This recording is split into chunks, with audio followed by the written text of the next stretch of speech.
AC की बात कर रहे थे अपन लास्ट टर्न पर।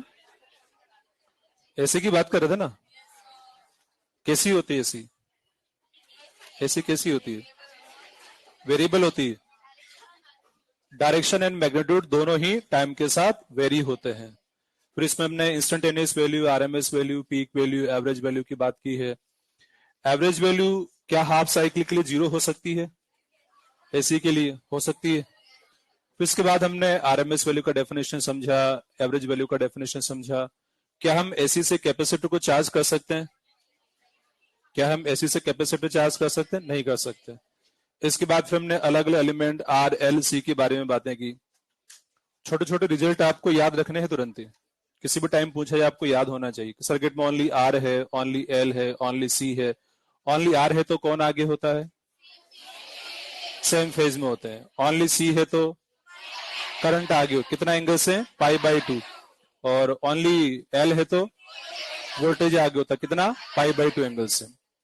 इसके बाद तीनों को हमने कनेक्ट कर दिया था। तीनों कनेक्ट करने के बाद सीरीज में जब जोड़ दिया था तो फिर फेजर डायग्राम बनाना हमें आना चाहिए कि फेजर डायग्राम की हेल्प से इजीली उन रिलेशंस को फाइंड कर सकते हैं हम। कि नेट वोल्टेज बताना है तो V R square equal to V L minus V C, V square equal to V R square plus V L minus V C का होल स्क्वायर। फिर tan फाइव, फिर जेड का फाइंड किया। फिर Z के दो कंपोनेंट, जेड के दो कंपोनेंट कौन कौन से थे?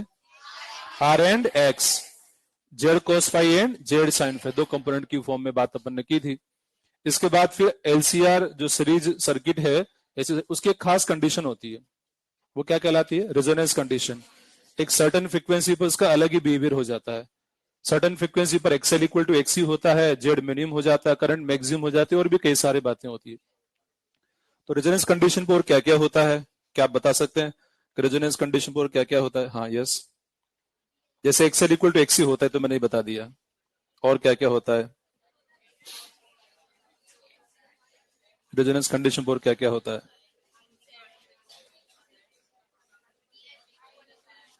वीएल इक्वल टू वी, सही बात है कि वीएल इक्वल टू वीसी। तो और कोई बताए कंडीशन क्या होता है? और five equal to 0, Z minimum R के इक्वल होता है। तो करंट मैक्सिमम हो जाती है। तो जो ट्यूनिंग सर्किट होता है उसमें रेजोनेंस कंडीशन ही काम करती है। रेजोनेंस कंडीशन के लिए वो ट्यूनिंग सर्किट की बात हम करते हैं। उसके बाद फिर अपन ने बात की थी हाफ पावर फ्रीक्वेंसीज की। हाफ पावर फ्रीक्वेंसीज पे क्या होता है, आप बताएं जरा। हाफ पावर फ्रीक्वेंसीज पे क्या होता है? Power half. किसकी पावर? मेरी पावर हाफ हो जाती है, रेजोनेंस की पावर हाफ हो जाती है। पता, रेजोनेंस पे अब उतनी पावर नहीं मिलेगी, अब रेजोनेंस कंडीशन में हाफ पावर मिलेगी। क्या ये मीनिंग हुआ इस बात का? हाफ पावर फ्रीक्वेंसी का मीनिंग आप बताएंगे क्या होता है?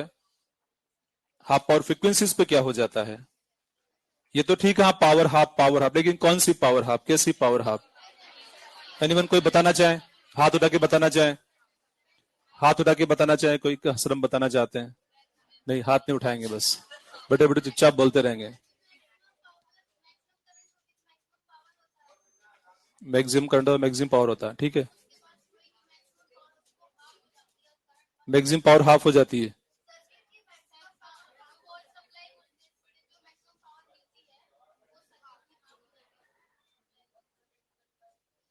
ठीक है, और कोई कहना चाहे, और ढंग से स्टेटमेंट बोलना चाहे?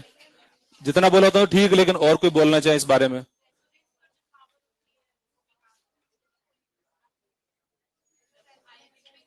ठीक है, ये भी। और कोई बोलना चाहे? कब? हाफ पावर फ्रीक्वेंसीज पर। हाफ पावर फ्रीक्वेंसीज पर सोर्स से सर्किट को जो पावर मिलती है, वो जो रेजोनेंस कंडीशन में सोर्स से सर्किट को पावर मिलती है, उस पावर का हाफ हो जाती है। तो ये हाफ पावर फ्रीक्वेंसीज कहलाती है।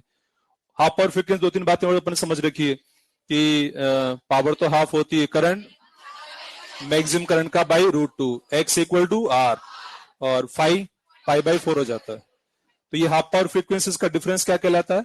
बैंडविड्थ कहलाता है। क्या कहलाता है? बैंडविड्थ। और बैंडविड्थ मतलब अच्छे सर्किट के लिए कैसा होना चाहिए? बैंड कम या ज्यादा? कम होना चाहिए। बैंडविड्थ कम रहेगा, क्वालिटी अच्छी रहेगी। ये क्वालिटी फैक्टर का फॉर्मूला बताइए आप। क्वालिटी फैक्टर का फॉर्मूला आपको बताना है। हाँ, आप ही बताएंगे। यस, क्वालिटी फैक्टर का फॉर्मूला याद नहीं, लास्ट सन पाए थे। आप बताइए quality. F R upon delta F. अगला एक और फॉर्मूला था,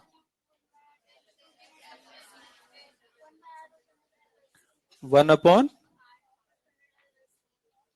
अच्छा आपने डायरेक्ट सॉल्यूशन बताया था सीधा उसका, फाइनली सॉल्व करने के बाद है X L resonance by R. ये भी सही है। तो बाकी इससे और दूसरा फॉर्म बना ही सकते हैं अपन। बेसिक कहें तो ये दो तो याद होने चाहिए। मैं F R upon delta F and XL resonance upon R, इससे और जो बनाना चाहे बना सकते हैं, अलग अलग फॉर्म जो हम बना चुके हैं। तो क्वालिटी की हमने बात की थी। इसके अलावा डेल्टा ओमेगा जो फाइंड किया था हमने, डेल्टा ओमेगा कि आरएलसी सर्किट में ओनली आरएलसी का डेटा हमें दिया गया है। डेल्टा ओमेगा कैसे फाइंड करेंगे? आप बताएं, डेल्टा ओमेगा कैसे फाइंड करते हैं? कैसे फाइंड मतलब क्या आया, या तो बताओ क्या आया था या कैसे फाइंड किया था, इतना बता दो जो भी याद हो। Delta omega R by L आया था। ये फाइंड कैसे किया था? ये नहीं पता। कैसे फाइंड किया था? आप बताएंगे? नहीं बताएंगे? चलो कोई बात। सबसे last delta omega R by L find किया था, ये तो याद है? पता नहीं सर, आप ही जानो। किया था नहीं किया था फाइंड? किया था फाइंड। कॉपी में लिखा हुआ है, कॉपी में लिखा हुआ है, चेक कर सकता हूं? चलो नहीं कर रहा। तो delta omega R by L था, ये फाइंड कैसे किया था हमने? क्वालिटी फैक्टर से फाइंड किया था। क्वालिटी फैक्टर से फाइंड कर सकते हैं इसको अपन, दोनों को इक्वेट करके फिर ओमेगा की फॉर्म में कन्वर्ट करके, पूरा प्रोसेस अपने पास है। इसके बाद फिर पावर पे आ गए थे हम। तो पावर में सबसे पहले कौन सी पावर की बात की थी? Instantaneous power. कौन सी पावर? इंस्टेंटेनियस। तो इंस्टेंट पावर क्या होता है? Instantaneous voltage and instantaneous current का प्रोडक्ट किया जाए तो इंस्टेंटेनियस पावर मिल जाती है। उसके बाद कौन सी पावर की बात हुई थी? RMS power. RMS voltage and RMS current को मल्टीप्लाई किया जाए तो आरएमएस पावर मिल जाती है। यहां तक बात होगी थी। इसके बाद एक ग्राफ बनाया था हमने, एक या दो ग्राफ बनाए थे वी एंड आई के बीच में। तो उन ग्राफ से हमने ये समझा था कि वी एंड आई जब सेम फेज में होते हैं, कौन कौन? वी एंड आई जब सेम फेज में होते हैं तब सर्किट से, यानी कि आरएलसी जो सर्किट है उससे पावर मिलती है। हर एक साइकिल में पावर मिलेगी, एक साइकिल में पावर मिलेगी मतलब हर साइकिल में पावर मिलेगी। लेकिन जब voltage and current 90 degree phase difference के साथ होते हैं, यानी कि जैसे कि एल में होता है, सी में होता है, पाई बाई 2 फेज डिफरेंस होता है, तो वन साइकिल में पावर का वैल्यू 0 होता है। यानी कि जब फेज डिफरेंस वोल्टेज करंट के बीच में 90 डिग्री होता है तब सर्किट से पावर बाहर नहीं आती है, उसके अंदर ही रहती है, सर्किट में रहती है, एल या सी के अंदर ही रहती है। लेकिन जब 0 डिग्री फेज डिफरेंस होता है तब सर्किट से पावर बाहर आ जाती है। तो रेजिस्टेंस के थ्रू बाहर आती है, क्योंकि वोल्टेज करंट में फेज डिफरेंस 0 रेजिस्टेंस में होता है, यानी कि रेजिस्टेंस से पावर बाहर निकलती है, जबकि एल एंड सी से पावर बाहर नहीं आती, क्योंकि एल में भी फेज डिफरेंस 90 डिग्री है एंड सी में भी फेज डिफरेंस 90 डिग्री। इनमें तो स्टोर होता है, एल एंड सी में तो स्टोर होता है, लॉस नहीं होता, पावर बाहर नहीं आती। तो फिर हमने बात की थी कि जैसे ये वोल्टेज है और ये करंट है, दो एरो से इनको रिप्रेजेंट कर दिया गया है। फेजर डायग्राम हमने बना दिया है वोल्टेज एंड करंट के लिए। जैसे अगर ये वोल्टेज का इक्वेशन बोला जाए V equal to V naught sine omega T, बताओ आई का क्या बनेगा? I equal to I naught sine omega T minus phi, ये बनेगा ना। अगर आई का equation I equal to I naught sine omega T हो तो वोल्टेज का प्लस 5 की फॉर्म में V equal to V naught sine omega T plus 5 हो जाए। ये बात पहले भी कर चुका आई थिंक। तो दोनों के बीच में फेज डिफरेंस अगर हमें पता है तो हम एक दूसरे के इक्वेशन को फाइंड कर सकते हैं एक के बेसिस पर। अब हमने जो स्टडी कर रखा है कि वोल्टेज करंट दोनों सेम फेज में होते हैं तो पावर मिलता है, और 90 डिग्री फेज डिफरेंस होता है तो पावर नहीं मिलता है। तो यहाँ पर अलग अलग कंडीशन, तो मतलब न तो 0 डिग्री है और न ही 90 डिग्री है। हुई थी ना बात इस तरह की? हालात मुश्किल हैं। और जब हालात मुश्किल होते तो क्या करते हैं, जिनको जानते हैं उनको याद करते हैं। तो यहाँ पर दो कंपोनेंट ले लिए हमने। एक कंपोनेंट हो जाएगा आई कॉस फाई, दूसरा हो जाएगा आई साइन फाई। तो ये कंपोनेंट इसीलिए हमने इस तरह से लिए हैं ताकि एक कंपोनेंट करंट का वेलोसिटी के पैरेलल बन गया, और वो इफेक्ट हम जानते हैं। एक कंपोनेंट, सॉरी वेलोसिटी क्या, वोल्टेज है ना, वोल्टेज के पैरेलल बन गया, दूसरा वोल्टेज के परपेंडिकुलर बन गया। तो उसका इफेक्ट भी हमने स्टडी कर रखा है, इसलिए हमने कंपोनेंट इस तरह से लिए। अदरवाइज कंपोनेंट तो और भी हो सकते थे इस करंट के, अदर ढंग से भी कंपोनेंट लिए जा सकते हैं, पर इसी ढंग से क्यों लिए, क्योंकि ये इफेक्ट हमें पहले से ही पता है कि वोल्टेज करंट सेम फेज में होने से क्या होगा और परपेंड है तो क्या होगा, ये बात हम जानते हैं। तो आपसे पूछी जाए कि बताइए यहाँ पर कौन सी जो करंट है आई कॉस फाई एंड आई, मतलब इस बात को समझे हम कि यहाँ करंट एक नहीं है, करंट दो करंट है। इस आई ने अपनी रेस्पॉन्सिबिलिटी दो जनों को दे दी, I cos phi and I sine phi. कहा कि तुम जाने तुम्हारा काम जाने में तो चला, तो हम भी देंगे इसको भूला, यानी कि इसको भुला दिया जाए। यहाँ दो करंट को कंसिडर किया जाए, एक आई कॉस फाई है जो वोल्टेज के फेज में है, और एक आई साइन फाई है जो वोल्टेज से 90 डिग्री फेज डिफरेंस के साथ में। तो I cos phi and we की जब हम बात कर रहे हैं, दोनों सेम फेज में है। तो अब हमसे आपसे एक बात पूछ रहे हैं, बताइए दोनों में से कौन सी करंट पावर देने वाली है? कोस फाई, जो वोल्टेज के सेम फेज में है। जब करंट वोल्टेज सेम फेज में तभी तो पावर मिलती है सर्किट से। तो आई कोस फाई वाला जो कंपोनेंट करंट का है वही पावर देने वाला कंपोनेंट है। अच्छा, शायद ये बात कर चुका हूँ लास्ट सेशन में कि ये हमने जो कंपोनेंट यहाँ लिया है आई का, आई तो वैसे स्केलर होता है, फिर कंपोनेंट क्यों ले लिया हमने, क्योंकि फेजर डायग्राम में वेक्टर की तरह इनको ट्रीट करते हैं अपन, वेक्टर कंसीडर करके सॉल्व करते हैं, तो इसलिए कंपोनेंट ले सकते हैं, कोई दिक्कत नहीं, लेना है।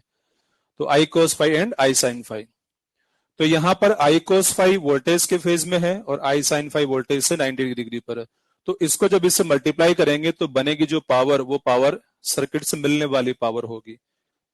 जो रेजिस्टेंस से बाहर निकलेगी वो power V I cos phi के बराबर होगी। तो ये पावर ही वो होगी जो कि सर्किट से बाहर आएगी, जिसको यूज कर सकते हैं या जो लॉस की फॉर्म में हो सकती है। तो यहां पर इन दोनों करंट के नाम दिए जाएंगे कि किस करंट को क्या कहा जाए। तो सबसे पहले बात करते हैं आई कॉस फाई के बारे में।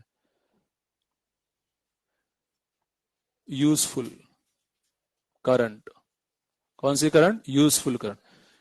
क्योंकि इसको जब वोल्टेज से मल्टीप्लाई करेंगे तो एक यूजफुल पावर मिलेगी। कौन सी पावर यूज में आएगी? सर्किट के अंदर ही जो है या जो बाहर निकल पाएगी? जो बाहर निकली वही पावर यूज में आएगी। तो इसको इससे मल्टीप्लाई करेंगे तभी जो पावर मिलेगी, यूजफुल पावर मिलेगी। इसलिए ये कंपोनेंट हो गया यूजफुल कंपोनेंट ऑफ करंट। तो यूजफुल करंट कह सकते हैं इसे, इसे वर्कफुल भी कह सकते हैं, इसे वाटफुल भी कहते हैं। फुल, यूजफुल, वर्कफुल, वाटफुल, और कौन सा फुल? ब्यूटीफुल, वो भी कह सकते हैं, कोई दिक्कत नहीं है। कुल मिला के आई कॉस फाई जो करंट यहां पर है ये यूजफुल, वर्कफुल, ज्यादा टर्म जो काम आता है वर्कफुल या वाटफुल काम आता है। कि वाटफुल करंट कौन सा है, तो ये आई कॉस फाई होगा। आई से मतलब यहां पर आरएमएस वैल्यू ही है। कौन सी वैल्यू? आरएमएस। आई के बारे में कोई खास इंफॉर्मेशन ना हो तो इन जनरल आरएमएस वैल्यू लिया जाता है। तो ये RMS value, in general RMS value. तो I R M S cos phi को हम बोलेंगे useful current, workful current, wattful current. तो फिर दूसरा करंट एक और है, कौन सा? I sine phi. तो ये भी आरएमएस वैल्यू। तो इसको क्या बोल देंगे? यूजलेस। और कौन सा? वर्कलेस, वाटलेस, और भी लेस टर्म आप लगा सकते हैं। तो मेनली जो टर्म काम आता है ये होगा वाटलेस करंट, जो टर्म ज्यादा काम आता है वाटलेस करंट। अब ये तो करंट का नाम कर दिया। कभी कभी क्वेश्चन पूछ लिया जाता है कि what is wattless current, what is workful current, इस तरह की बात कर ली जाती है। अब हम पावर पे आते हैं। तो जैसे हमने कहा था कि इसको इससे मल्टीप्लाई करने वाले हैं तो एक पावर का फॉर्मूला बनेगा। तो उस पावर के अलग अलग नाम दिए जा सकते हैं। कुछ तो यहाँ के बेसिस पे कह देंगे हम। अच्छा, इसी जो पावर होती है इस करंट को एक पावर और एक नाम और देते हैं, पावरफुल। क्या बोलेंगे? पावरफुल करंट भी इसको बोल देते हैं, क्योंकि पावर देने वाला कंपोनेंट यही रहेगा जो सर्किट से बाहर निकलेगा। तो पावरफुल कंपोनेंट ऑफ करंट भी इसे कहा जाएगा। तो अब हम बात करने वाले हैं कि जैसे जब इसको इससे मल्टीप्लाई करेंगे ना, तो मल्टीप्लाई करने पर useful power, workful power, wattful power, powerful powerful power तो क्या कहें, इसलिए उसको लिखने ओनली, चलो पावर लिख देते हैं, वाटफुल पावर या ओनली पावर। कुछ टर्म तो ये आ रहे हैं, क्योंकि कई सारे टर्म लिखे जाएंगे भी तो कंफ्यूजन ना हो, इसलिए उनका लिंक बता रहा हूं कि ये टर्म कैसे लिखा मैंने। ठीक है ना? अरे सबको आ रही बात समझ में? ये टर्म किसके बेसिस पे, कि आई कोस फाइव के बेसिस, क्योंकि जो पावर लिखने वाला हूं मैं वी आई कोस फाइव को लिखने वाला हूं अभी इसके लिए। तो useful power, workful power, wattful power, only power ये भी पावर ही है यहाँ पे, वर्कफुल पावर। इसके अलावा अब जैसे वोल्टेज एंड करंट की इंस्टेंटेनियस वैल्यूज को आपस में मल्टीप्लाई करके सॉल्व करके जब एवरेज वैल्यू फाइंड किया जाता है, क्या फाइंड करता है, एवरेज वैल्यू। जब एवरेज वैल्यू फाइंड करते हैं ना उस पावर का जो सर्किट से बाहर मिलती है, तो average value V R M S I R M S cos five के बराबर ही आता है सोल्व करने के बाद भी, पर वो सोल्व नहीं करना मैथमेटिकल पार्ट है, तो वो भी इतना ही आता है, V R M S cos five. इसलिए यहां पर इसी पावर के लिए और भी नाम, एवरेज पावर या फिर एवरेज पावर लॉस। अब कोई सोचे सर यहां तो एक बार आप पावर कह रहे हो ओनली, फिर पावर लॉस भी करें, तो कहा ना आपने कि यही तो जो पावर है वो लॉस भी तो होगी। आप सर यूजफुल पावर भी इसको बोल रहे हैं, तो यही पावर यूज में भी आ जाएगी। लास्ट में एग्जांपल लिया था ना अपन ने कि रेजिस्टेंस से निकलने वाली पावर क्या हमेशा लॉस की फॉर्म में होती है क्या, कभी यूज की फॉर्म में भी हो सकती है।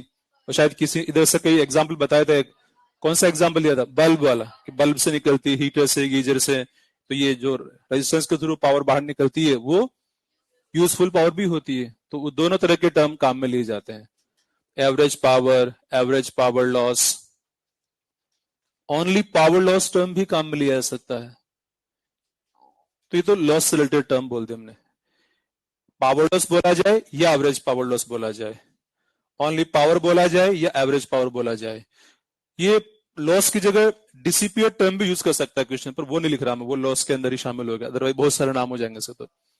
तो पावर डिसिपेट या एवरेज पावर डिसिपेट या ठीक इतना ना।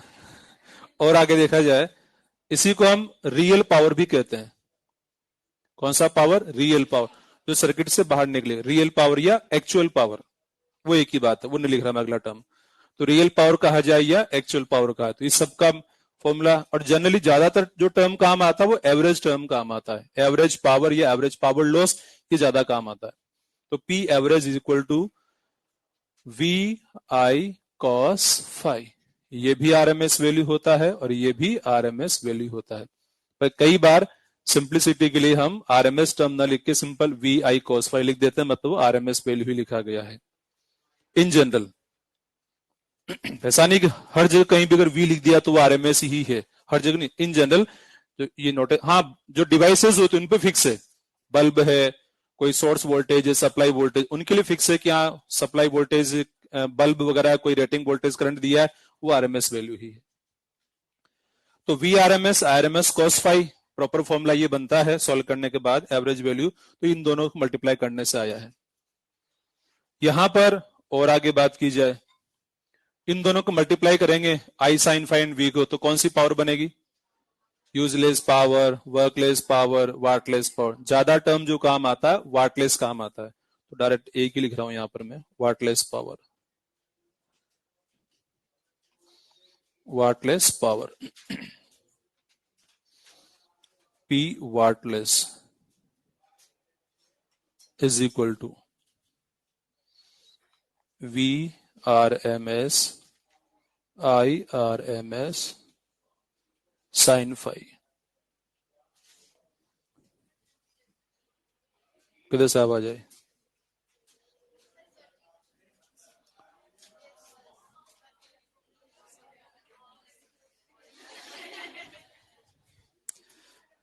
We R M S I R M S sine five, बहुत सारी पावर आ गई यहाँ पे, पावर ही पावर हो रही है, देख देख के गर्मी लग रही है इसको तो। Wattless V R M S I R M S cos five, तो इसको नोट करिए, फिर इसमें आगे और समझते हैं अपन।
नोट हो गया होगा अब तक सबने?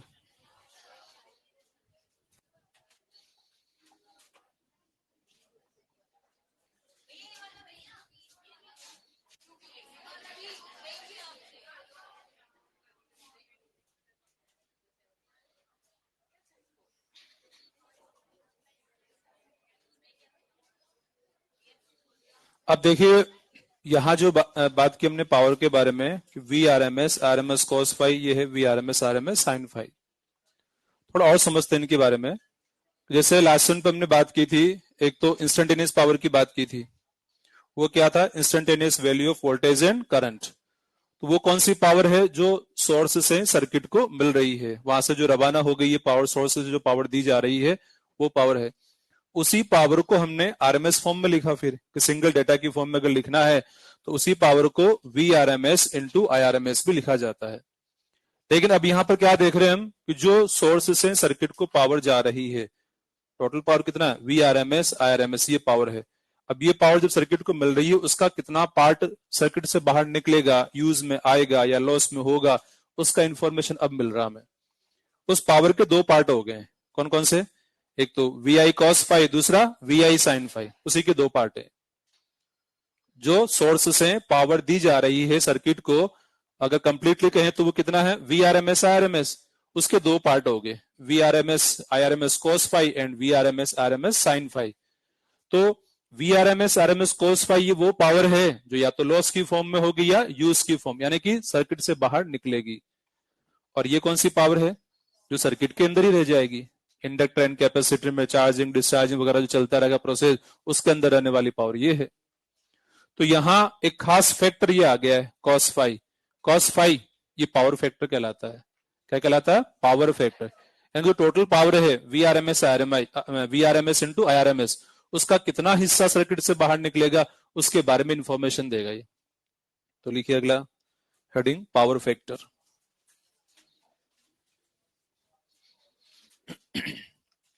अगला हेडिंग है पावर फैक्टर।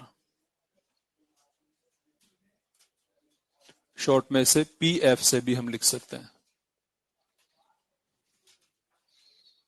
पीएफ यानी कि पावर फैक्टर। लिखिए एक लाइन इसमें, इट कन्वर्ट्स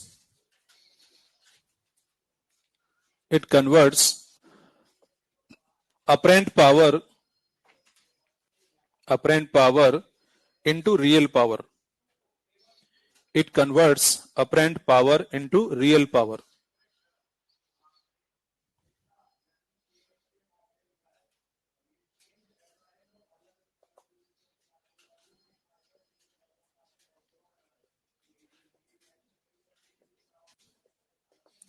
यानी कि अपरेंट पावर को पावर फैक्टर से मल्टीप्लाई किया जाए तो क्या मिलेगी? Real power.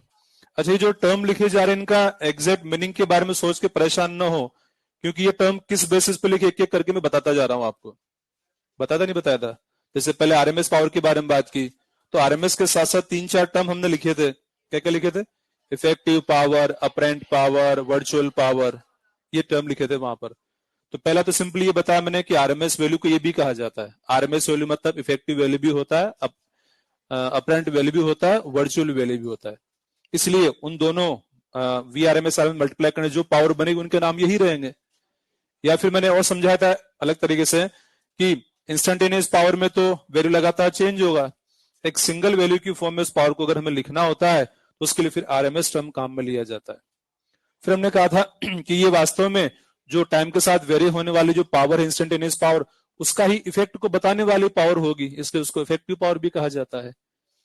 और एक्चुअल में वो वैल्यू है नहीं जितना कि हम सीधा एक सिंगल वैल्यू से रिप्रेजेंट कर रहे हैं, इसलिए अपरेंट या वर्चुअल टर्म काम में लिया जाता है। और फिर भी कुछ भी समझ में नहीं आया तो याद रखें कि आरएमएस को इफेक्टिव भी बोला जाता है, वर्चुअल भी बोला जाता है, अपरेंट भी बोला जाता है। इसलिए इन पावर के ये नाम हो गए। केवल याद रख लें, फिर लास्ट ऑप्शन ये है, रख लेंगे याद क्या? कि आरएमएस वैल्यू को इफेक्टिव वैल्यू बोला जाता है, अपरेंट वैल्यू बोला जाता है, आरएमएस वर्चुअल वैल्यू। इसलिए दोनों को मल्टीप्लाई करने से, दोनों आरएमएस वैल्यू को मल्टीप्लाई करने से बनने वाली पावर के यही नाम रहेंगे। ठीक है, तो ये अपरेंट पावर मतलब कौन सी पावर है? V R M S I R M S. ठीक है, फिर ये आती बात रियल पावर का। मैंने बताया था मीनिंग कि ये जो पावर है सर्किट से बाहर निकलने वाली जो एक्चुअल पावर है उस पावर की बात कर, उस सेंस में रियल यहां पर हमने इसको बोला है, उस सेंस में रियल बोला गया है कि सर्किट से यही पावर बाहर निकलेगी, यही पावर यूज की फॉर्म में आएगी, यही पावर होगी तो लॉस होगी। वो कौन सी है? VRMS RMS cos phi। तो यहां पर अपरेंट पावर को पावर फैक्टर समझ, क्योंकि पावर फैक्टर एक ऐसा फैक्टर है जो हमें इंफॉर्मेशन देगा कि अपरेंट पावर यानी कि जो आरएमएस पावर उसका कितना हिस्सा यूज की फॉर्म में आएगा या कितना हिस्सा रियल पावर की फॉर्म में कन्वर्ट हो रहा है, उसकी इंफॉर्मेशन देने वाला फैक्टर होता है पावर फैक्टर। तो पावर फैक्टर की जब हम बात कर रहे हैं तो इसको ऐसे भी कह सकते हैं हम, real power upon apparent power. तो ये आ गया है, रियल पावर क्या था? VRMS IRMS cos phi, और ये क्या था? VRMS IRMS।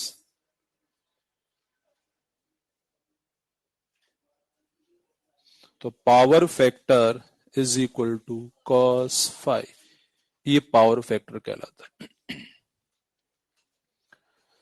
तो एक तरह से पावर फैक्टर ऐसे ऐसे हमने फाइंड किया, और डायरेक्ट भी चाहते तो जिस तरह की बात हम कह सकते थे कि ये पावर फैक्टर ही वो फैक्टर है जिसे हम आरएमएस वैल्यू या अपरेंट वैल्यू के साथ मल्टीप्लाई करने से पता लग जाता है कि कितना पावर हमें सर्किट से बाहर मिलेगी, कितना पावर यूजफुल पावर होगी या कितना लॉस होगा उसके बारे में। तो हमें पता है कि जब रेजोनेंस कंडीशन होती है, कौन सी कंडीशन? Resonance condition. तो रेजोनेंस कंडीशन में पावर फैक्टर कितना हो जाएगा? 1 हो जाएगा। सबको आ रही की बात समझ? रेजोनेंस कंडीशन पावर फैक्टर 1 क्यों हो जाएगा? लास्ट में बताएंगे, एकदम लास्ट। रेजोनेंस कंडीशन में कुछ लोग कह रहे हैं कि पावर फैक्टर 1 हो जाएगा, क्यों हो जाएगा? 5 0, सही बात है, 5 0 हो जाता है रेजोनेंस कंडीशन में। तो 5 0 होना मतलब cos 0 का वैल्यू 1 होता तो पावर फैक्टर का वैल्यू 1 हो जाएगा, तो पावर फैक्टर 1 हो जाएगा। तो जैसे पावर फैक्टर 1 हो जाएगा तो पावर का वैल्यू किसके बराबर आ रहा है? और कहें तो किसके बराबर आ गए? अपरेंट पावर के बराबर। यानी कि जो सोर्स से रवाना हो रही है पावर सर्किट को जा रही है, वो पूरी की पूरी पावर, सारी की सारी पावर यूज की फॉर्म में आ जाएगी। समझ में आ रही बात? वही सारी पावर रियल पावर की फॉर्म में कन्वर्ट हो, कब? रेजोनेंस कंडीशन है तब। तो रेजोनेंस कंडीशन में ऐसा हो पा रहा है कि कंप्लीट पावर जो सोर्स से मिल रही है वो सर्किट में वहां पर यूज की फॉर्म में, इसलिए तो रेजोनेंस कंडीशन मैक्सिमम पावर होती है कि सर्किट में जो पावर मिल रही है जो अवेलेबल वहां पर यूज के लिए वो मैक्सिमम हो गई है। तो कह सकते हैं यहां पर एट रेजोनेंस। अच्छा, एक बात और इस पावर फैक्टर के बारे में, इस पावर फैक्टर को ऐसे भी बना सकता हूं मैं, जेड आर एक्स ट्राइंगल आपको पता है ही, ये जेड है, ये आर है, तो ये क्या है? एक्स है। ये क्या था? फाई। तो यहां से cos phi is equal to क्या कह सकता हूं? आर बाई जेड, यानी कि power factor equal to R by Z, ऐसा भी हम कह सकते हैं। पावर फैक्टर को फाइंड करने के दो अलग अलग तरीके हो गए हमारे पास। फाई अगर पता है तब भी पावर फैक्टर फाइंड कर सकते हैं, या आर एंड जेड पता है तब भी पावर फैक्टर हम फाइंड कर सकते हैं। तो पावर फैक्टर का वैल्यू कब बढ़ेगा? जब जेड का वैल्यू कम होगा। जेड जितना कम होता जाएगा, और जेड हम फ्रीक्वेंसी चेंज करके देख चुके हैं, जेड मिनिमम कब आता है? जब रेजोनेंस कंडीशन आती है, उस टाइम जेड मिनिमम आर के बराबर होता है, पावर फैक्टर का वैल्यू 1। या फिर सीधा याद है कि cos फाई मतलब फाई 0 होता है रेजोनेंस कंडीशन में, तो लिख देते हैं यहां पर at resonance phi is equal to 0, और कह सकते हैं Z minimum equal to R, इसलिए power factor is equal to 1, यानी कि ये मैक्सिमम है।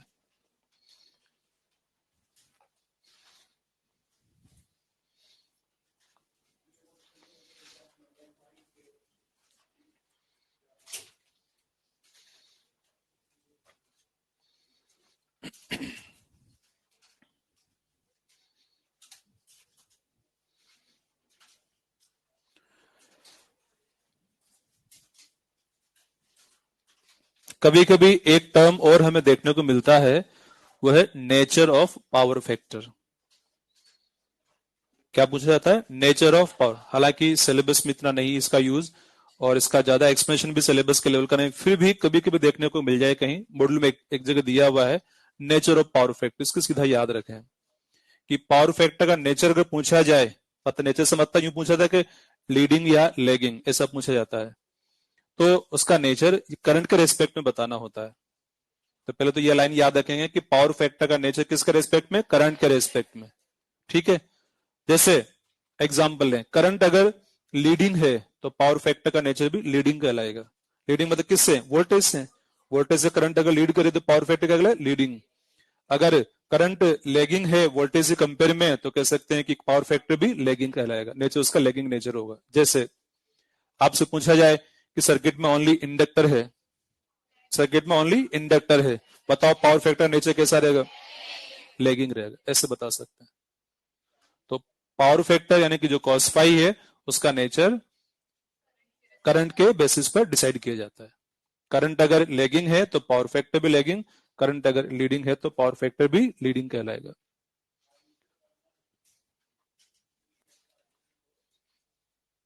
नेक्स्ट हेडिंग आता है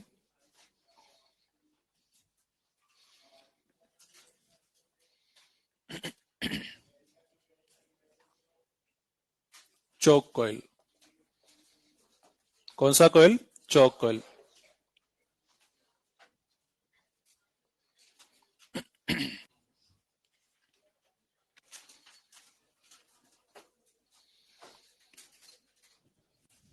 लिखिए एक लाइन इसमें,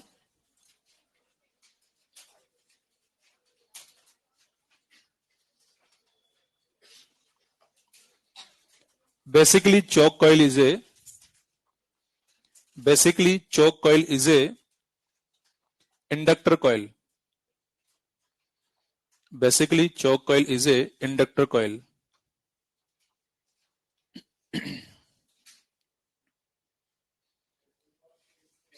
जैसे एक इंडक्टर कॉइल है एल एंड आर, कोई कॉइल हम एक सिंपल वायर से कॉपर वायर से जब बनाते हैं तो एल एंड आर दोनों उसमें रहेंगे। अरे होता नहीं होता, क्योंकि एल है तो तार है और तार है तो आर, ऐसा कोई एल नहीं कोई तार नहीं, और ऐसा कोई एल है तो तार है तो आर है, बाकी सब। तो तैयार आप लोग इसके लिए। तो क्या था कि एल है तो आर जरूर होता है, क्या आर है तो एल होना जरूरी है, तो जरूरी नहीं है। और जिस भी एक नॉर्मल वाइस हम बनाते हैं उसका कुछ ना कुछ रेजिस्टेंस जरूर होता है। तो एल आर कॉम्बिनेशन है, सीरीज कॉम्बिनेशन है।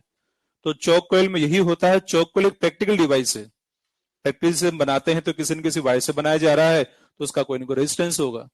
चौक कोयल के लिए दो तरह की टर्म यूज की जा सकती है, एक तो आइडियल,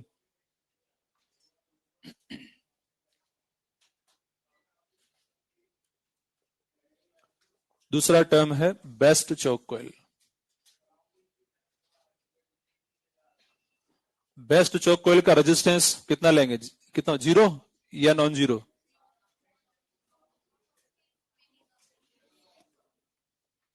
आइडियल चौक कोयल के लिए R equal to zero, L non zero. यहां तो अगर आइडियल भी हमने साथ साथ लिख दिया तो थोड़ा सोचने का मौका मिल जाता है।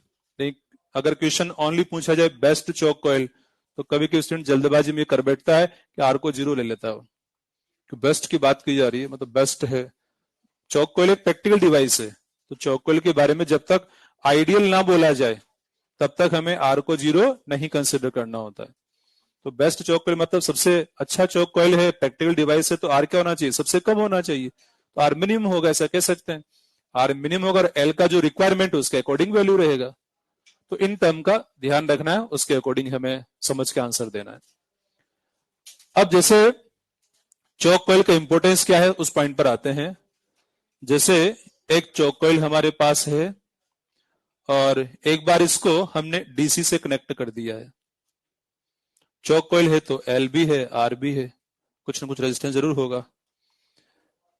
एक और चौक कोयल है, सेम चौक कोयल है, उसको हमने एसी सोर्स से कनेक्ट कर दिया है, L R. Supply voltage V, supply voltage V. देखो दोनों लिखने में एक जैसे दिख रहे हैं, ये भी तो वी लिखा ये भी वी लिखा, लेकिन सोर्स देख के पता लग रहा है हमें कि ये तो डीसी है और इसका एक सिंगल वैल्यू, सपोज बोला कि ये 2 वोल्ट है तो ये 2 वोल्ट एक फिक्स वैल्यू है, ये बोला 2 वोल्ट है, आरएमएस वैल्यू है।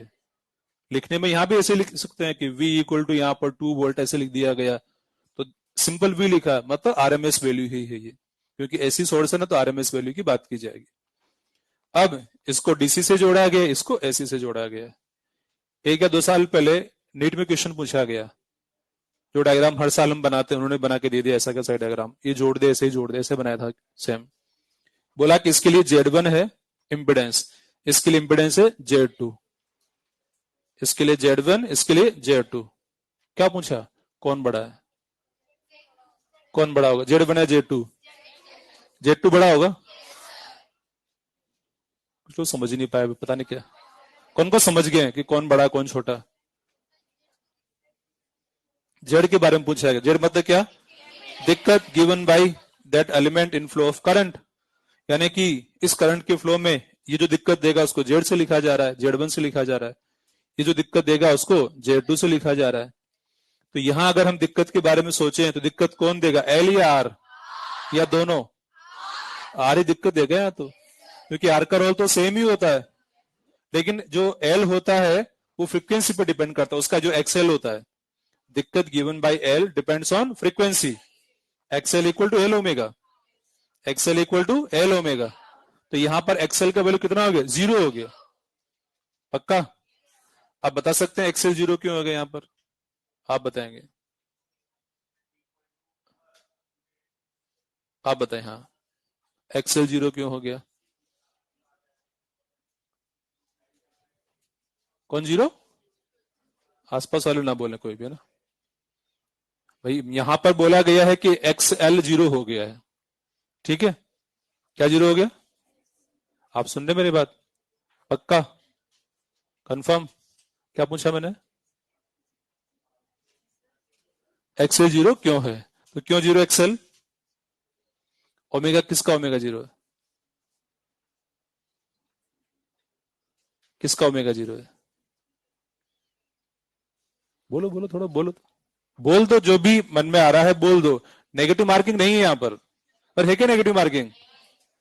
बोलेंगे तो ही पता लगेगा, छुपा के नहीं रखना कि हाँ नहीं हमें आता है या नहीं आता है, ये छुपाने की बात है, सब एक जैसे ही ऑलमोस्ट, बहुतों को नहीं आता है, और आता है तो बोल दे, जितना आता है उससे पता लग जाएगा हमने ये मिस्टेक किया है, तो वो आगे ठीक हो जाती है।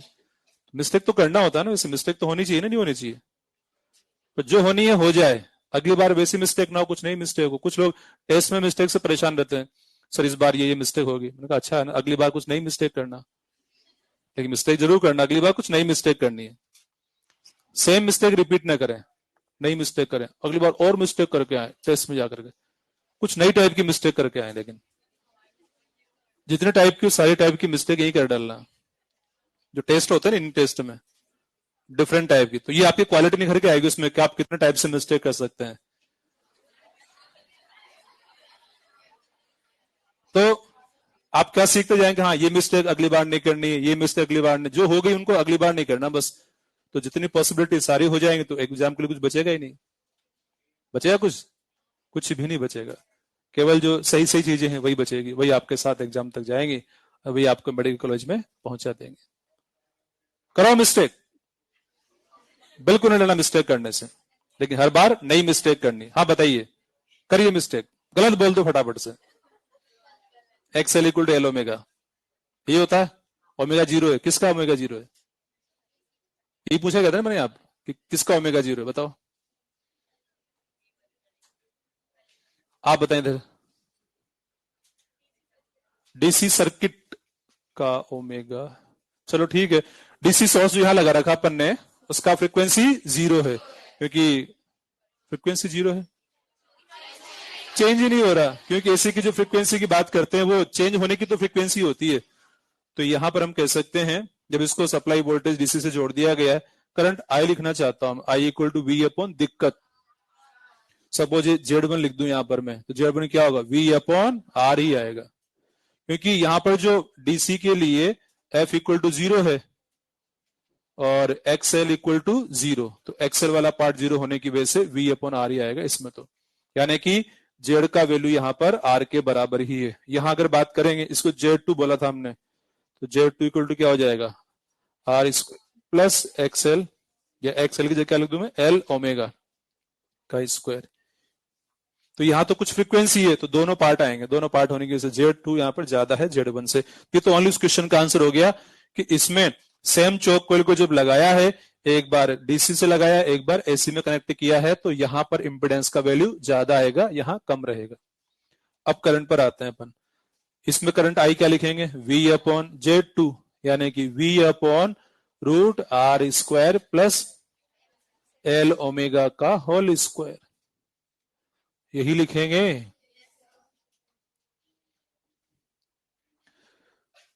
तो यहां पर करंट को देखा एक बार हमने, और इस सर्किट में करंट को देखा। करंट कम कहां पर, ज्यादा कम वैल्यू करंट की किस में आ गई, एसी में, डीसी में?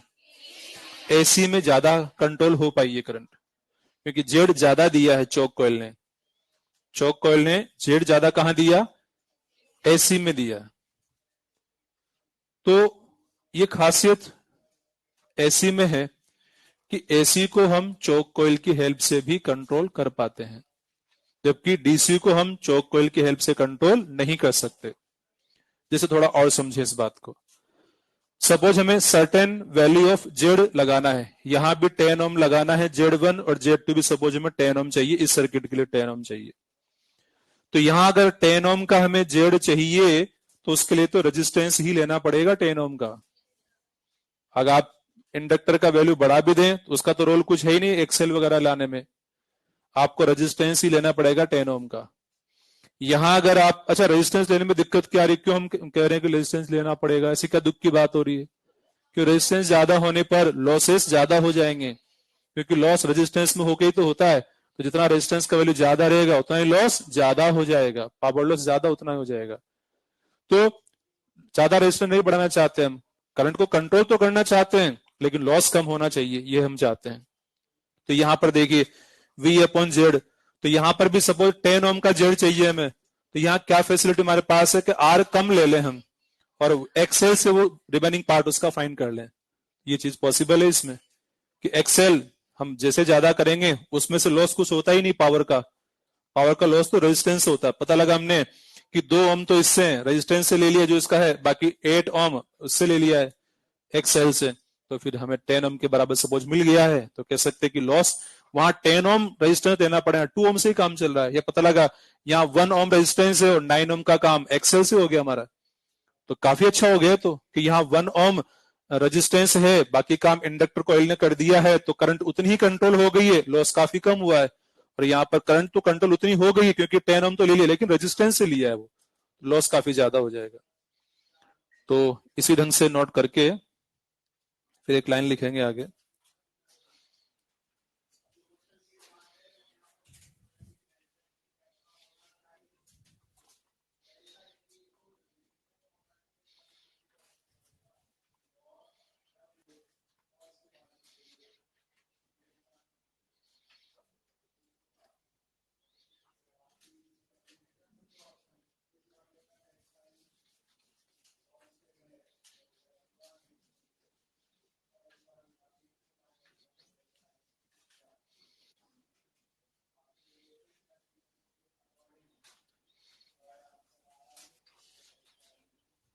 लिखिए लाइन स्टार मार्क करके।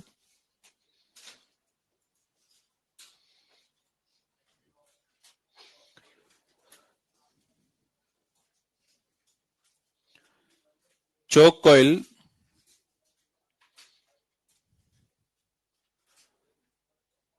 is used to control choke coil is used to control AC at minimum power loss, at minimum power loss। अच्छा, मिनिमम पावर लॉस के हैं या जीरो पावर लॉस के हैं? क्यों कहा मिनिमम? रेजिस्टेंस का वैल्यू है कुछ तो है, मिनिमम भले ही है, रेजिस्टेंस मिनिमम तो लॉस मिनिमम, रेजिस्टेंस जीरो तो power loss zero. Ideal choke कोयल बोला जाएगा तो पावर लॉस जीरो कह देंगे फिर अपन। तो यहाँ पर आइडियल की बात नहीं, जनरल बात हो रही है। तो चौक कोयल की जब बात कर रहे हैं तो मिनिमम पावर लॉस होता है। अच्छा, चौक कोयल के जो क्वेश्चंस वगैरह हम करेंगे ना, तो कभी कभी क्वेश्चन चौक कोयल टर्म भी यूज नहीं करता, बट वो एक खास बात देता है क्वेश्चन में कि एक बार उस कॉइल को चौक कॉइल बोल दिया, सिंपल कॉइल बोल देता है, डीसी सर्किट से जोड़ने की बात करता है, कुछ इन्फॉर्मेशन देता है, हो सकता है करंट की इन्फॉर्मेशन दे हमें कि डीसी से जोड़ा तो इतनी करंट, ऐसे जोड़ा तो इतनी करंट, तो करंट के तो ये इक्वेशन लगा ही देंगे, I equal to V upon R, directly ये इक्वेशन, जो जेड का वैल्यू आर के बराबर रह गया यहाँ तो I equal to V upon R, और एसी में बोला तो I equal to V upon this, ये इक्वेशन लिखी जाएगी। तो डीसी की जो इन्फॉर्मेशन दी जाएगी उस इन्फॉर्मेशन से आप रेजिस्टेंस निकाल लें फटाफट से, क्योंकि भले क्वेश्चन डायरेक्टली आपसे रेजिस्टेंस उस कॉइल का नहीं पूछ रहा है, लेकिन जैसे ही आप आगे सॉल्व करेंगे तो रेजिस्टेंस जरूरत पड़ेगी ही पड़ेगी। तो सबसे पहले डीसी के लिए जो दिया गया डेटा उसको अप्लाई करके आप रेजिस्टेंस निकालें वहां से। क्वेश्चन कई बार बोलता है कि एक चौक कॉइल को डीसी से जोड़ा इतना पावर लॉस है, एसी से जोड़ा तो इतना पावर लॉस है। तो डीसी से जोड़ा तो मैंने क्या कहा, डीसी वाली इंफॉर्मेशन से आप रेजिस्टेंस निकालेंगे।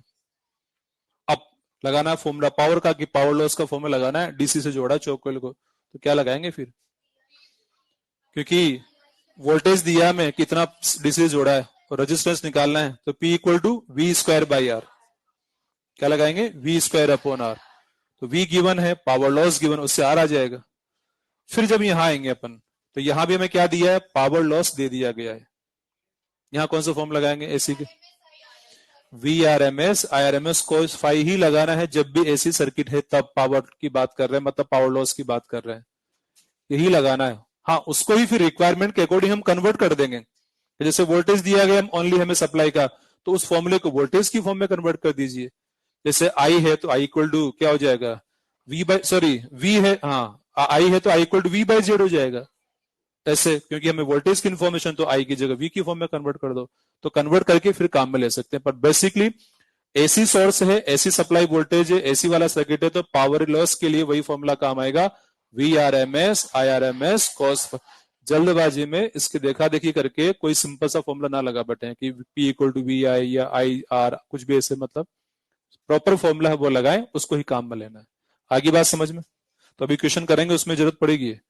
तब तक बात करते हैं टाइप्स, किसकी टाइप्स, चौक कॉइल की types, air core,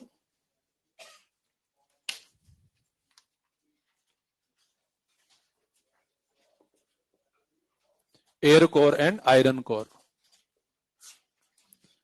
air core से मतलब जिसमें वॉल्यूम में ओनली एयर है, यानी कि हवा है, क्या है, हवा है। तो एयर है, एयर का म्यू आर जानते हैं क्या आप, अप्रोक्सीमेट 1, एग्जैक्ट कहें तो 1.04। आयरन कोर जो चौक कॉइल होगी उसमें सॉफ्ट आयरन रोड को रखा जाता है। सॉफ्ट आयरन का म्यू आर अप्रोक्सीमेट 2000 होता है ना। तो यहां पर देखने से पता लग रहा है कि एक कोयल में तो एयर है, एक कोयल में रॉड है, सॉफ्ट आयरन, तो एल प्रोपोर्शनल म्यू आर है, होता है कैसा, एल प्रोपोर्शनल म्यू आर, आप बताइए कैसे पता लगा एल प्रो,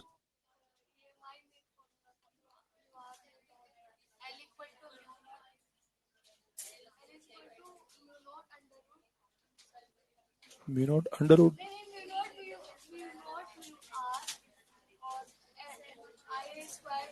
मतलब म्यू नोट आ गया था कुल मिला के, चलो ठीक है मान लेता हूं मैं, म्यू नोट आ गया, सही बात है कि म्यू नोट से शुरुआत, तो शुरुआत म्यू नोट से हो रही, तो वो फ्री स्पेस के लिए है। कोई मीडियम की बात करेंगे तो वहां पर फिर म्यू आर से भी मल्टीप्लाई किया जाता है। तो ठीक है कि म्यू आर पर डिपेंड करेगा सेल्फ इंडक्टेंस, यानी कि एल प्रोपोर्शनल म्यू आर। तो यहाँ 1 है, वहां 2000 है, तो यहाँ का जो एल है कंपेरेटिवली लो होगा, यहाँ का जो एल है कंपेरेटिवली हाई होगा, ऐसा हम कह सकते हैं, क्योंकि काफी ज्यादा म्यू आर उसका है तो एल उसका हाई है उस कॉइल का, और इसका एल लो है। अब दूसरी बात आती है इनका इंपोर्टेंस क्या, किसको कहां काम में लेना सुटेबल रहेगा, क्योंकि अलग अलग टाइप के ऐसे सर्किट हो सकते हैं। कुछ ऐसे सर्किट होते हैं जो लो फ्रीक्वेंसी पे काम करते हैं, यानी कि जिनमें लो फ्रीक्वेंसी वाली करंट फ्लो हो रही होती है। कुछ ऐसे सर्किट होते हैं जिनमें कि हाई फ्रीक्वेंसी वाली ऐसी करंट फ्लो हो रही होती है। तो कौन कहां सुटेबल, उसके अकॉर्डिंग अगर बात की जाए तो हम समझें कि XL equal to L omega होता है, जैसे हमें पता है। और ये जो चौक कॉइल है इसका काम है एक्सएल प्रोड्यूस करना मेनली, यानी कि दिक्कत देना। सपोज दोनों चौक कॉइल से हमें एक certain amount of, fix amount of XL को प्रोड्यूस करना है। यहां से इससे हम दोनों का कंपेरिजन को समझ पाएंगे कि सपोज हमें दोनों से फिक्स्ड एक्सेल को प्रोड्यूस करना है, तो कौन कहाँ सुटेबल रहेगा, क्योंकि कुछ सर्किट होते हैं जो लो फ्रीक्वेंसी पे काम करते हैं, कुछ हाई फ्रीक्वेंसी पे काम करते हैं, कुछ में लो फ्रीक्वेंसी वाली करंट फ्लो, कुछ में हाई फ्रीक्वेंसी वाली करंट फ्लो होती है। इसका वैल्यू पहले लो है एल का, तो जिसमें एल का वैल्यू उसमें हाई फ्रीक्वेंसी वाले में कनेक्ट किया जाएगा, ताकि एक्सएल एक सपोज सर्टेन वैल्यू उतना ही एक्सएल चाहिए, ये तो एल पहले हाई है, ओमेगा लो, यूं कह सकते हैं। इसकी बात करें एयर कोर वाले की, यूज्ड एट हाई फ्रीक्वेंसी, और इसकी अगर बात करें यूज्ड एट लो फ्रीक्वेंसी, तो लो फ्रीक्वेंसी वाले सर्किट में एसी को कंट्रोल करने के लिए आयरन कोर को काम में लिया जाएगा, और हाई फ्रीक्वेंसी वाले सर्किट में एसी को कंट्रोल करने के लिए एयर कोर चोक कोइल को काम में लिया जाएगा। तो एसी में यह खासियत है कि इसको हम चोक कोइल की हेल्प से कंट्रोल कर सकते हैं। एक खासियत की बात ईएमआई चैप्टर में की थी हमने, एसी की खासियत जब ट्रांसफॉर्मर पढ़ रहे थे उस टाइम बात की थी कि करंट एसी जो करंट होती है उसका वोल्टेज अप एंड डाउन भी हम कर सकते हैं, किसकी हेल्प से, ट्रांसफॉर्मर की हेल्प से, जबकि डीसी को ऐसा नहीं कर सकते, डीसी का वोल्टेज अप डाउन नहीं कर सकते, एसी का वोल्टेज अप एंड डाउन कर सकते हैं। तो इसी तरह से एसी को हम चोक कोइल की हेल्प से कंट्रोल कर सकते हैं, डीसी को चोक कोइल की हेल्प से कंट्रोल नहीं कर सकते। ये दो बातें यहां देखने को मिल रही है हमें। तो इस तरह की खासियत एसी में है, इसलिए एसी को तो बहुत ज्यादा यूज किया जाता है, बहुत ज्यादा प्रोड्यूस किया जाता है। क्वेश्चन पर आते हैं।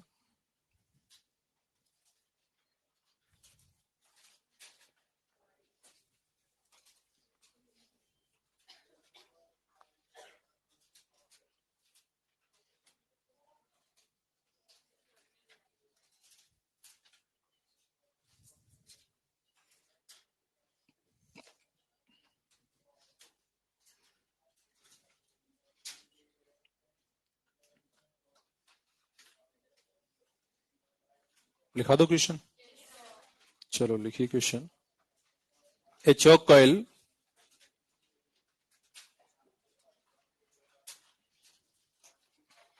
a choke coil when connected with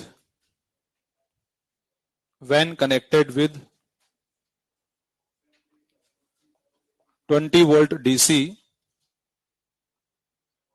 20 volt DC, then current is 5 ampere, and when connected with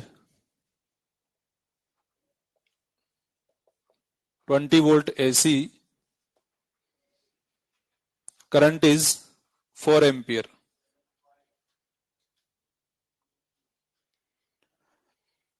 Find Z R X of choke coil.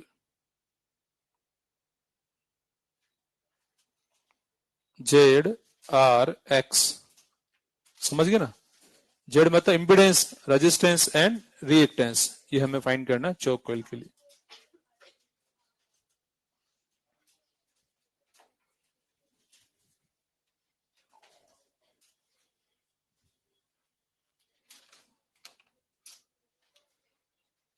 सबको सॉल्व करना है, ये क्वेश्चन आसान है, टू द पॉइंट क्वेश्चन है, कोशिश करेंगे तो सबके ही आंसर आ जाएगा।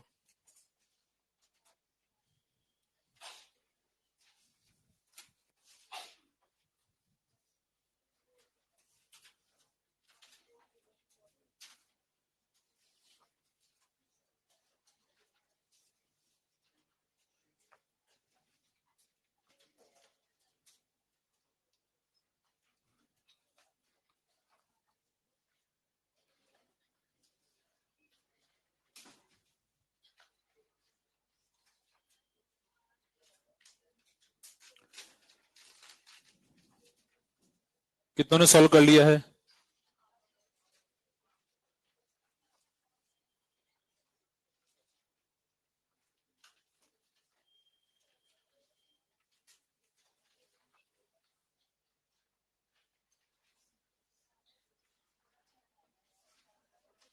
कुछ तो सोल्व ही नहीं करना चाहते बस। सर आप सोल्व कर ही देंगे, भी क्यों सोल्व करें हम, हमसे तो होगा ही नहीं, पहले ही मान के बैठ जाते हैं। क्यों सोल्व करें हम, अननेसेसरी हमारी कॉपी खराब हो जाएगी, फिर उसमें हमें ऐसे कुछ काटना पड़ेगा, हटाना पड़ेगा, फिर नया लिखना पड़ेगा। ऐसे अच्छा हम सोल्व ही क्यों करें। हम इंतजार कर रहे हैं, बस आप लिखोगे तुरंत नोट कर लेंगे हम। मतलब बिल्कुल भी कोशिश नहीं करते, कुछ तो जरा सा भी ट्राई नहीं करते। तो आई थिंक कईयों ने सॉल्व कर लिया होगा, आप तो कितनों ने सॉल्व कर लिया आंसर को, जो भी कुछ आया हो। देखिए यहां पर बात कर रहे हैं अपन, देखिए इसमें डेटा से भी देखने से पता लग रहा है कि डीसी है तो करंट कितना है, 5 एम्पियर है, और एसी है तो 4 एम्पियर ही। करंट कम होगी ना एसी वाले केस में, करंट ज्यादा कंट्रोल हो पाई चौक कॉइल से, एसी ज्यादा कंट्रोल हो पा रही। तो यहाँ पर 4 डीसी, पहले डीसी की बात मैं करता हूं। I is equal to V upon R, तो आर इक्वल टू क्या आएगा, वी अपॉन आई। मैंने ये तो कहा था कि डीसी की इंफॉर्मेशन से पहले रेजिस्टेंस फाइंड कर लो, तो रेजिस्टेंस आ जाएगा V कितना 20, आई है 5, 4 ओम। ये तो रेजिस्टेंस का आंसर आ गया। इसके बाद 4 AC, AC के लिए हम इक्वेशन लिखना चाहते हैं, I equal to V upon Z, तो Z equal to V upon I, V upon I 20/4 यानी कि 5 ओम। जेड का वैल्यू 5 ओम आएगा डायरेक्टली। जेड जब 5 आ गया, Z square equal to R square plus XL square, क्योंकि यहाँ पर एक्सएल ही है, सी तो है ही नहीं। ये कितना हो गया 25, ये कितना हो गया 16 plus XL square, 9 is equal to XL square, XL is equal to 3 ओम।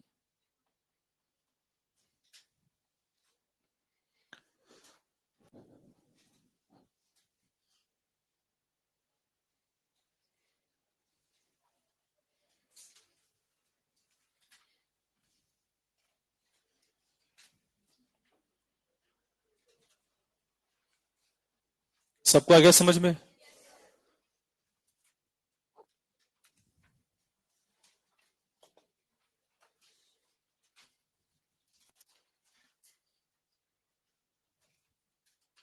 अगला क्वेश्चन है, अच्छा ये जो क्वेश्चन है मैंने थर्ड पहले बोला था अभी, जरूर नहीं चोक कॉइल टर्म यूज करे क्वेश्चन। सिंपल बोल देगा कि एक कॉइल है, उसको डीसी से जोड़ा, करंट 5 एम्पियर है। उसी कॉइल को जब एसी से जोड़ा, करंट 4 एम्पियर है। बताओ कितना रिएक्टेंस है उस कॉइल का, ये पूछा जाए तब भी सेम ऐसे ही सोल्व होगा, क्योंकि उस कॉइल को डीसी से जोड़ के करंट फ्लो करने की बात की गई ना, मतलब कॉइल में आर भी है, तो एल आर कॉम्बिनेशन है वो, मतलब चौक कॉइल की तरह ही सोल्व करना उसे। अगला क्वेश्चन में लिखिए,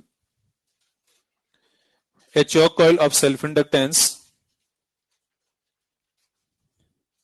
a choke coil of self-inductance 10 millihenry when connected with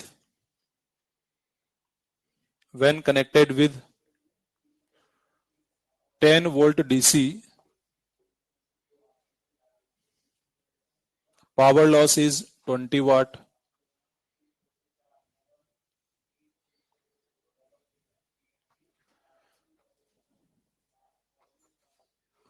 and when connected with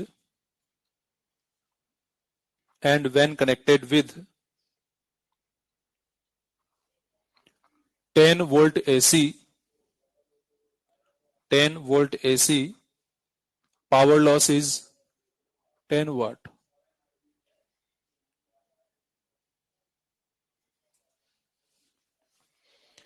देखिए यहां पर क्या देख रहे हैं अपन, कि अभी क्वेश्चन अधूरा है भी ना, कि एसी में जोड़ने पर पावर लॉस कम हो रहा है, वही चोक कॉइल है, वही चोक कॉइल है, चोक कॉइल तो वही है, पावर लॉस कम क्यों हो गए।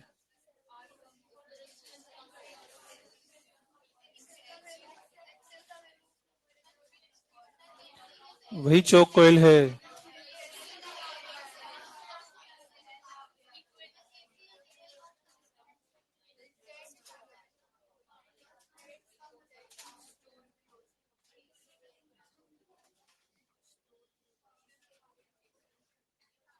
सही बात है, अलग तरह से कह सकते हैं, कुछ स्टोर भी हो जाएगा, ठीक है अच्छी बात है। फिर और कहें तो कि जेड बढ़ने से करंट कम हो गई है, तो भी पावर लॉस कम हो गया, ऐसे भी कह सकते हैं। कुल मिलाकर के पावर लॉस कम हो रहा है, ये इस इक्वेशन के डेटा से भी देखने से पता चल रहा है कि एसी में पावर लॉस कम है, डीसी में पावर लॉस ज्यादा है।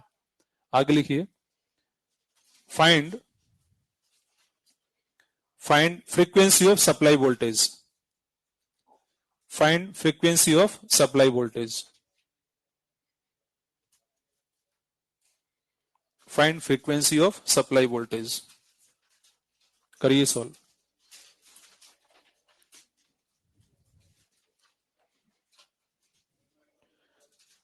हालांकि कुछ हिंट में पहले दे चुका था इसके बारे में, फिर भी कुछ लोगों के सही आंसर आ ही जाएगा, ऐसा उम्मीद करते हैं हम। 2-4 जनों को तो आ ही जाएगा सही आंसर।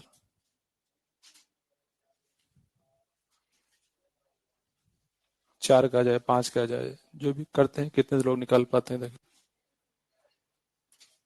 धीरे धीरे तो सबके आ जाएगा फिर, पर एक लिमिटेड टाइम के अंदर सोल्व करना भी आपको।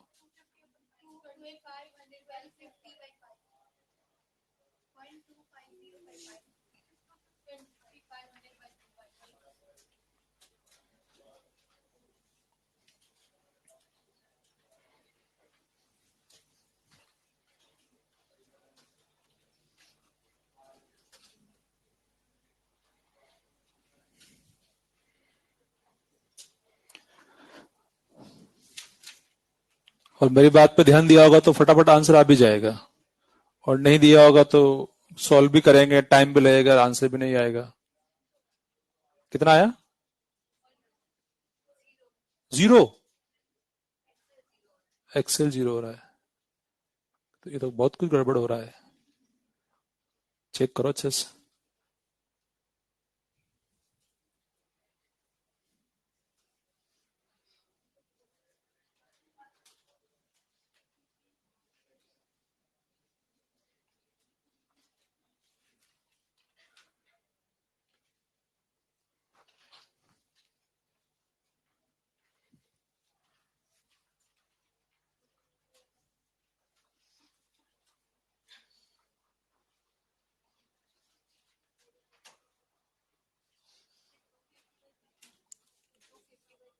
टू 250/पाई, तो कुछ लोग 250/पाई निकाल चुके हैं अब तक। कितनों के 250/पाई आ गया है?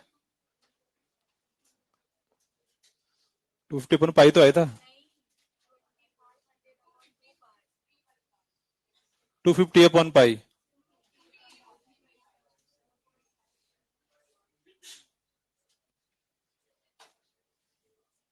(250/पाई is the correct answer. 250/पाई is the correct answer. Check करें कहां मिस्टेक हो रही है। सर अब तो निकाल लेंगे, अब कोई दिक्कत नहीं है। 250/पाई करो कोशिश, चलो अब निकालो देखें। चलो मिस्टेक होने के चांस कहां हो सकते बता दो, मैं हिंट कहां हो सकती है। ओनली पावर का फॉर्मूला है, जो एसी में पावर का फॉर्मूला है वहीं पे कुछ गड़बड़ होने के चांसेस हैं। बाकी और तो क्या गड़बड़ करोगे आप लोग, ज्यादा मिस्टेक करना आपको आता नहीं, क्या मिस्टेक कर लोगे आप। बस वही मिस्टेक हो सकती है पावर, एसी वाला पावर के फॉर्मूला में। कितना आया? 250/पाई।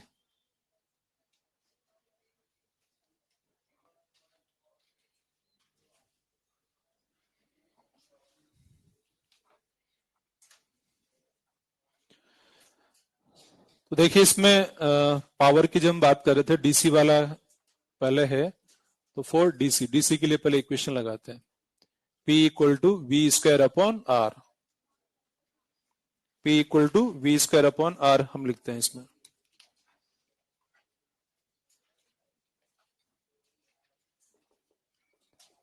P equal to V square upon R, तो यहां से आर फाइंड करेंगे।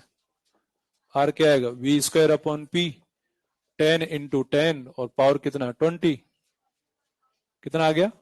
5 ओम। ये आर मिल गया आपको। ये कहा था हमने कि चौक कॉइल में डीसी की जो इंफॉर्मेशन दी जाती है उससे हम आर फाइंड कर लें। उसके बाद फिर एसी की बात आ रही है, फॉर एसी। अब पावर का फॉर्मूला लिखना है, तो P is equal to V R M S I R M S cos five. ये भी आर एम एस वैल्यू है, ये भी आर एम एस वैल्यू है। अब यहां पर वोल्टेज का इंफॉर्मेशन हमें गिवन है, पावर लॉस का इंफॉर्मेशन दे दिया गया, तो पावर है, इस आई को वी की फॉर्म में कन्वर्ट कर देंगे।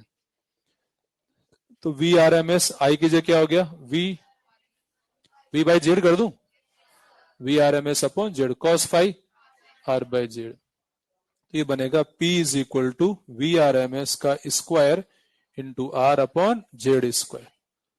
ये इस तरह से रिलेशन बन गया है। तो बस जो मिस्टेक हुई होगी यही हुई होगी, है ना, और जिन्होंने ऐसे किया तो आंसर आ ही गया होगा, कोई दिक्कत वाली बात ही नहीं है। अब जरा देखते हैं यहां पर जेड स्क्वायर को फाइंड करते हैं पहले। तो वी आर एम एस का square into R upon P, V R M S square, V कितना था 10, 10 इंटू 10, आर आया था 5, पी है 10, ये आ गया 50। जेड स्क्वायर का वैल्यू डायरेक्ट 50 आ गया है, ज्यादा सोल्व नहीं करेंगे, जेड स्क्वायर आगे काम में ले लेंगे सीधा सीधा। तो जेड स्क्वायर 50 आ गया है, तो Z square is equal to R square plus XL square, कह सकते हैं ऐसा, R square plus XL square.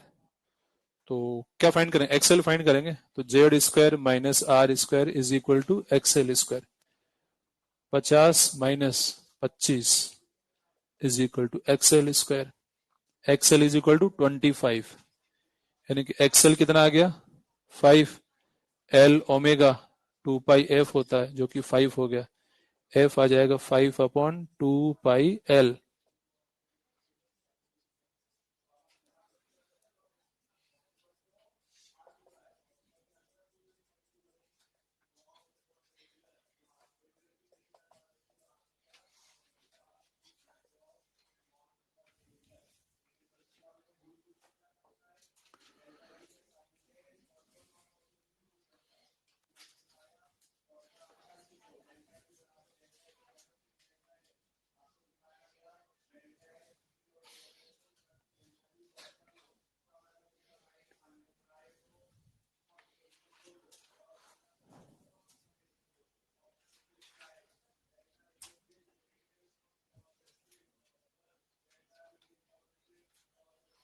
कहीं कोई दिक्कत हो बता देना इसमें, ठीक है।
नेक्स्ट क्वेश्चन मैंने लिख दिया यहाँ पर, V equal to 100 sine 100 pi t volt, I equal to 100 sine 100 pi t minus 3 milli ampere, then find phase difference between V and I, V R M S Z यानी total impedance, average power loss R and X।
5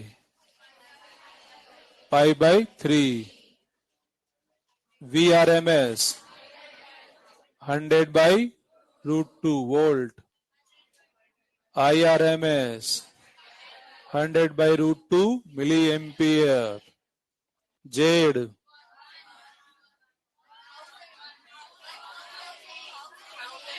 1000 या 1000 कितने का है? तो ये आ गया है V0 अपॉन I0 से, यानी कि 100 अपॉन 100 मिली एम्पियर है ये, तो ये हो गया 1000 ohm. Average power loss VRMS IRMS cos phi, VRMS 100 by √2 है, ये 100 बाई √2 इंटू 10 की पावर -3 cos पाई बाई 3 था ना, ये cos पाई बाई 3 हाफ होता है, तो ये आ गया है 1 2 3 कैंसिल हो गया 10 बाई 4 हो गए, यानी कि 2.5 वाट। R एंड X कितना?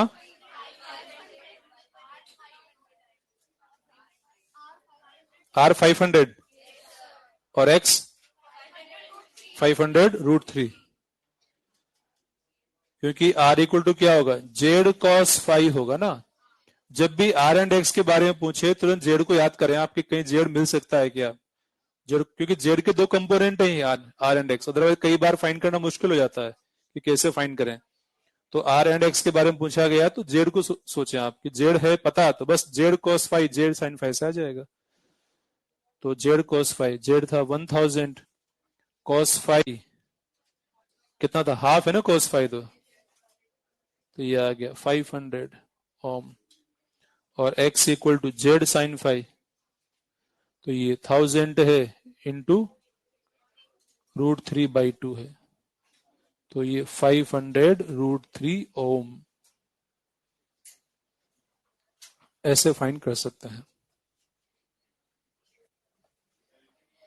इनमें किसी में कोई डाउट कहीं लग रहा है तो बता दीजिए।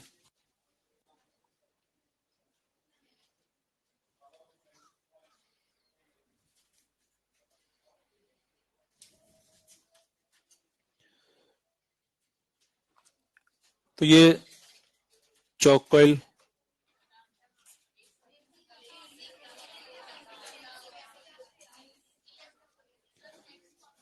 अब जब ऐसी खत्म, मतलब इतना ही ये सिलेबस में, तो वो LC ऑसिलेशन हटा दिया गया है, लेकिन कुछ 2 4 बातें बोलना चाहता हूं उसके बारे में। बोल दूं क्या मैं?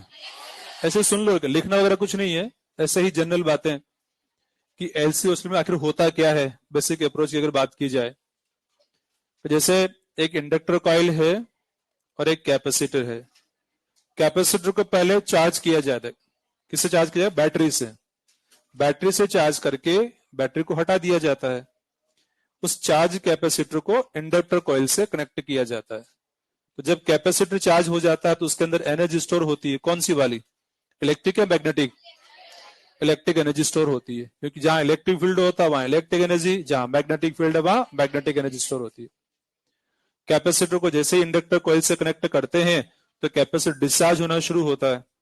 कैपेसिटर डिस्चार्ज होगा, सर्किट में करंट आएगी, करंट आएगी तो आई होगा, आई होगा तो बी होगा, बी होगा तो बी वाली एनर्जी रहेगी, मैग्नेटिक एनर्जी उस कॉइल के अंदर। तो कॉइल जो कैपेसिटर से इलेक्ट्रिक एनर्जी घटती जाएगी, इंडक्टर मैग्नेटिक एनर्जी बढ़ती जाती है।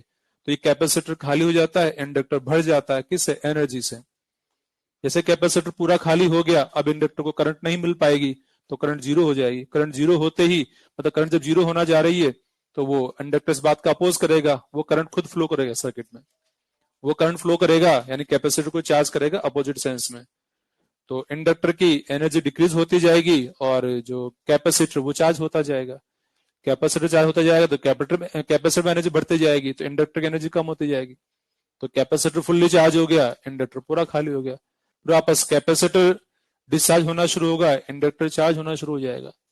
तो कैपेसिटर पर स्टार्टिंग में चार्ज अगर Q नॉट है तो maximum stored electric energy Q not square upon 2C।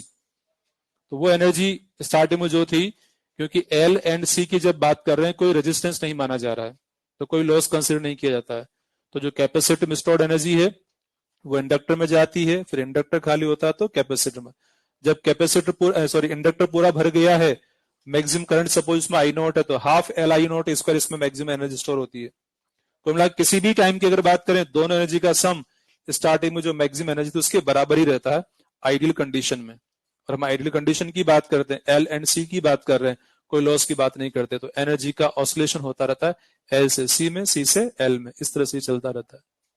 तो उसके लिए फिर आगे बातें की जाती है, चार्ज का इक्वेशन क्या है, करंट का इक्वेशन क्या है, इस तरह की, वो नहीं करना कुछ भी बात है। एक पैरेलल एलसीआर सर्किट होता है, कौन सा पैरेलल, लिखने वाला कुछ नहीं, ऐसी बात कर रहा हूं। पैरेलल वाले में क्या होता है कि जैसे हमें फेजर डायग्राम बनाना होता है, वहां भी किसके लिए, करंट के लिए। हमने सीरीज वाले में किसके लिए बनाया था, वोल्टेज के लिए, वहां बनाना होगा करंट के लिए, क्योंकि तीनों एलिमेंट सपोज एक आर है, एक एल है और एक सी है, तीनों को जोड़ दिया सप्लाई वोल्टेज एसी से, तो तीनों पर क्या सेम रहेगा, वोल्टेज। सपोज सबसे पहले मुझे ड्रॉ करना है फेजर डायग्राम किसके लिए, रेजिस्टेंस के लिए ड्रॉ करना है, तो रेजिस्टेंस में वोल्टेज एंड करंट दोनों सेम फेज में। अब वोल्टेज तो सब में सेम रहेगा, वी आर को हो, वी एल को हो, वी सी को एक ही रहेगा क्योंकि पैरेलल में है, सबका वोल्टेज सेम। अब मुझे करंट ड्रॉ करना है, वोल्टेज उसका इंडक्टर का करंट ड्रॉ करना है, तो कहां बनाऊंगा, क्योंकि इंडक्टर का वोल्टेज तो यही बना रखा है मैंने, तो इंडक्टर करंट नीचे, वोल्टेज करंट ऊपर, यानी कि आई सी आई एल और ये आई आर, ऐसे फेजर डायग्राम बनेगा। तो आई सी आई एल तो क्या हो गया, अपोजिट, और आई आर उनके परपेंडिकुलर हो गया। तो नेट करंट जो फाइंड करना होगा, I R square plus I C minus I L का होल स्क्वायर, इससे नेट करंट मिलेगी। आगे बात समझ। और रेजोनेंस कंडीशन जब होता है तो आई सी आई एल दोनों बराबर हो जाएगा तो करंट मिनिमम हो जाएगी यहाँ पर। तो रेजोनेंस कंडीशन जब आती है पैरेलल वाले में, करंट मिनिमम होना मतलब जेड मैक्सिमम हो जाए, जेड मैक्सिमम हो जाएगा, तो जेड मैक्सिमम करंट मिनिमम होता है। तो एक सर्टेन फ्रीक्वेंसी पर ऐसा होता है कि करंट मिनिमम हो गई किसमें, पैरेलल सर्किट में, यानी कि एक सर्टेन फ्रीक्वेंसी आते ही वो करंट काफी कम हो जाएगी, मतलब सर्किट जैसे बंदी हो गया है। एक सर्टेन फ्रीक्वेंसी आते सर्किट जैसे बंदी हो गया है, काम करने बंद कर दिया, जैसे कोई एक पर्टिकुलर स्टूडेंट आते ही हमने बोलना ही बंद कर दिया, मतलब उस पर्टिकुलर फ्रीक्वेंसी के लिए रिजेक्शन है, क्या है, रिजेक्शन है, तो वो कहलाएगा रिजेक्टर सर्किट। एक सर्टेन फ्रीक्वेंसी आने के बाद क्या हो गया, सर्किट बंद हो गया, करंट मिनिमम हो गई। और सीरीज एलसीआर क्या होता है, एक्सेप्टर सर्किट, एक पर्टिकुलर फ्रीक्वेंसी होने पर करंट मैक्सिमम आ जाती है, तो सर्टेन फ्रीक्वेंसी पर करंट मैक्सिमम किसमें, सीरीज एलसीआर में, वो एक्सेप्टर सर्किट कहलाता है। और पैरेलल में एक सर्टेन फ्रीक्वेंसी होने पर करंट मिनिमम हो गया, तो उस कंडीशन में वो रिजेक्ट कर रहा है उस फ्रीक्वेंसी को, तो रिजेक्टर सर्किट वो कहलाता है। मॉड्यूल देना।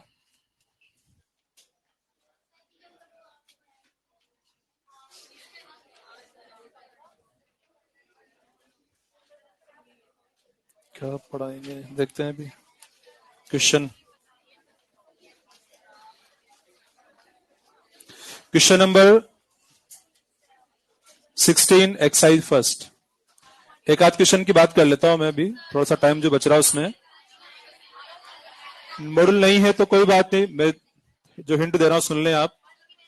एक्सरसाइज 1 का क्वेश्चन नंबर 16, इसमें कुछ ने तो सॉल्व कर लिया, कुछ को ऑप्शन देख के दिक्कत लग रही हो, वास्तव में इसमें क्या है, अप्रोक्सीमेशन से आंसर निकलेगा।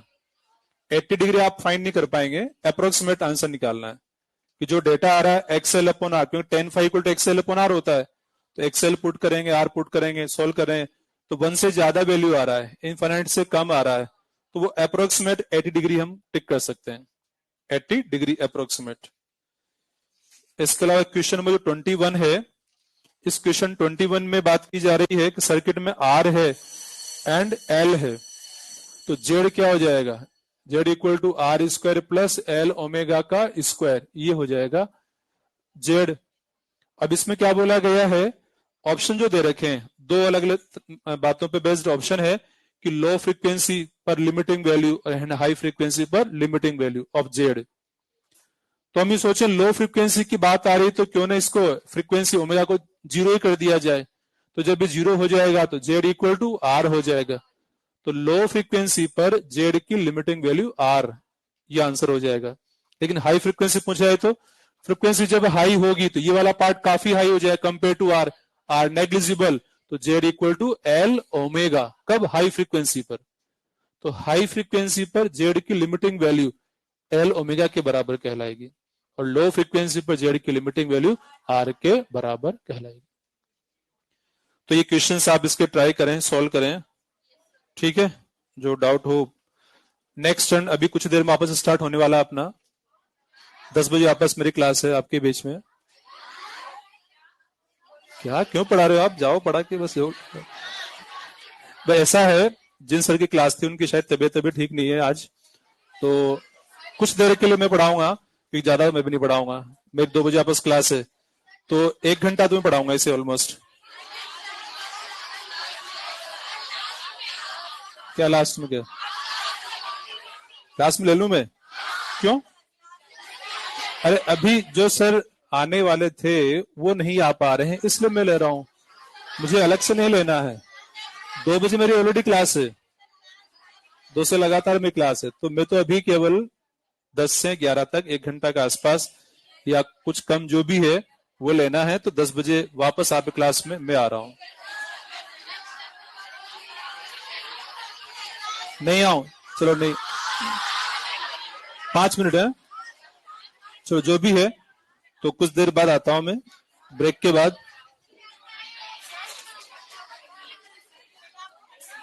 अरे अभी आ रहा हूं थोड़ी देर में मैं।